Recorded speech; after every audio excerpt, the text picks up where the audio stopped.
Hey guys, welcome back to your own academy that is A to Z chemistry. तो स्वागत है आप सभी का आज की इस क्लास में, जहाँ पे हम स्टार्ट कर रखा था इलेक्ट्रोकेमिस्ट्री हमारा चैप्टर। तो इसी सीरीज के अंदर स्टार्ट करते हैं आज का टॉपिक जो बहुत इंपॉर्टेंट क्लास है, equivalent conductance and molar conductance. Paper में आने के चांसेस 99% इंपॉर्टेंट के केस में यहाँ पे रहते हैं।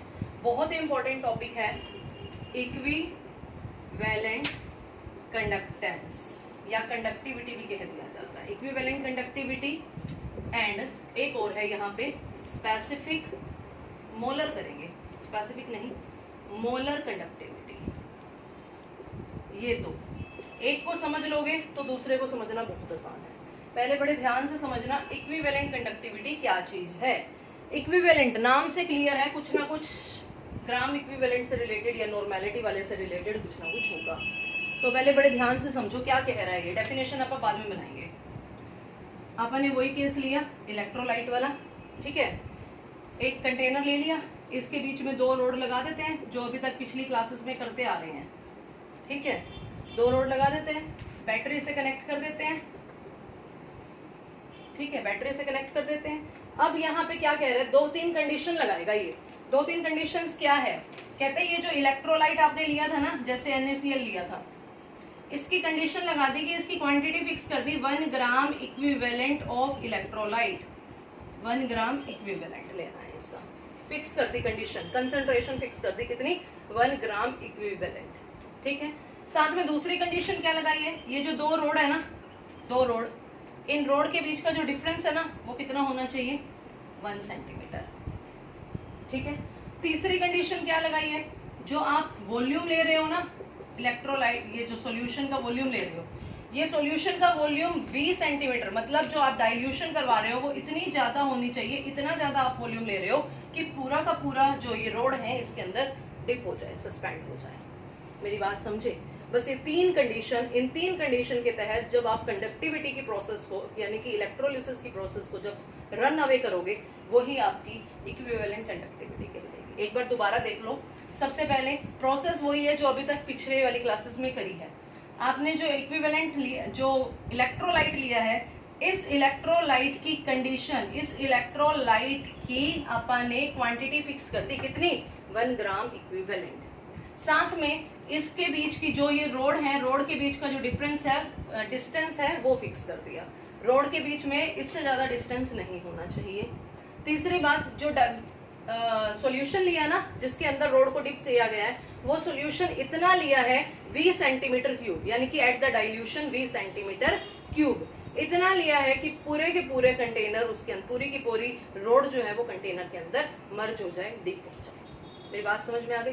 ये तीन कंडीशन के तहत जब कैटायन अनायन मूव करेंगे और टुवर्ड्स द अपोजिट इलेक्ट्रोड, यानी कि cation are move toward cathode and anions are move towards anode, इन सारी प्रोसेसेस के अंदर के तहत, यानी कि इन सारी प्रोसेसेस के चलते, इन सारी कंडीशंस के जब चलते कंडक्टेंस की प्रोसेस होगी, यानी कि opposite charge attract each other की प्रोसेस जब होगी, तब जो कंडक्टिविटी निकल के सामने आएगी वो क्या कहलाती है, आपकी equivalent conductivity, denoted by the symbol lambda EQ। बोला इसको लैम्डा जाता है बट बनाते हैं इन्वर्टेड V, ठीक है। पहले इसका सिंबल ये लैम्डा होता था, इसको चेंज करके इन्वर्टेड V कर दिया गया है, इसलिए इसको लैम्डा ही बोला जाता है। लैम्डा इसकी फुट में लगा दिया क्या, EQ, इक्विवेलेंट कंडक्टिविटी। डेफिनेशन बनाने की कोशिश करते हैं। इक्विवेलेंट कंडक्टिविटी, इट इज या it may be defined as, इसको कैसे डिफाइन किया जा सकता है, डिफाइंड एट द डाइल्यूशन, कितनी डाइल्यूशन पे, dilution of 20 centimetre cube solution.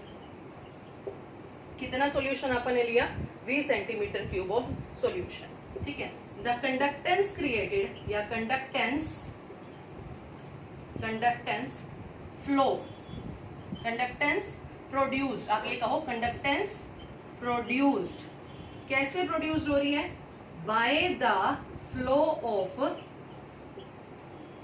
Cation and anion, या आप ये कह सकते हो by the flow of ions. कब, when the electrolyte is 1 gram equivalent electrolyte की कंसेंट्रेशन फिक्स कर दी, and the distance between the electrode के बीच का डिस्टेंस कितना इज 1 सेंटीमीटर, या आप ये भी कह सकते हो the electrode are 1 centimetre apart भी उसी का मतलब है। समझ गए? अब ये पूरी डेफिनेशन बन के निकलती है कि इसकी इक्विवेलेंट कंडक्टिविटी। दोबारा बोल रही हूँ कि इसको कैसे डिफाइन किया जा सकता है। डाइल्यूशन कितनी करवानी है, 20 सेंटीमीटर क्यूब।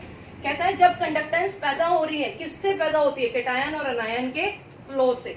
अब ये कंडीशन क्या है, व्हेन द इलेक्ट्रोलाइट इज कितना लिया आपने, 1 gram equivalent, and the distance between the electrode कितना है, 1 सेंटीमीटर। कोई डाउट? ठीक चल रहे हैं? ठीक है। अब जो कंडक्टिविटी पैदा होगी वो क्या कहलाएगी, लैम्डा ई क्यू।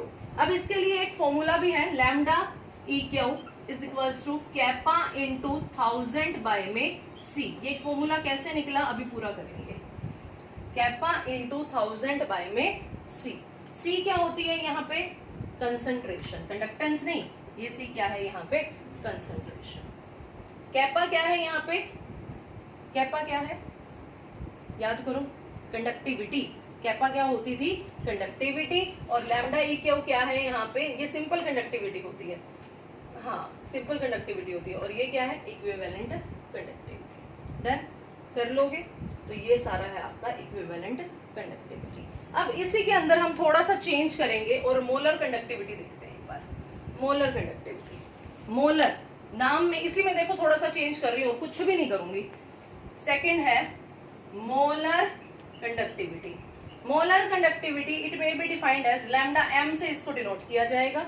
बिल्कुल सेम, बस व्हेन द इलेक्ट्रोलाइट इज, इसको हटा दो, यहीं पे कर रही हूँ, ये हटा दो, इसकी जगह क्या हो जाएगा, 1 मोल। मोलर वाले में क्या हो गया, 1 मोल। बाकी बिल्कुल सेम, और कुछ अलग से स्पेशल करने की जरूरत नहीं है। समझ गए? ये आपका बन जाता है मोलर कंडक्टिविटी।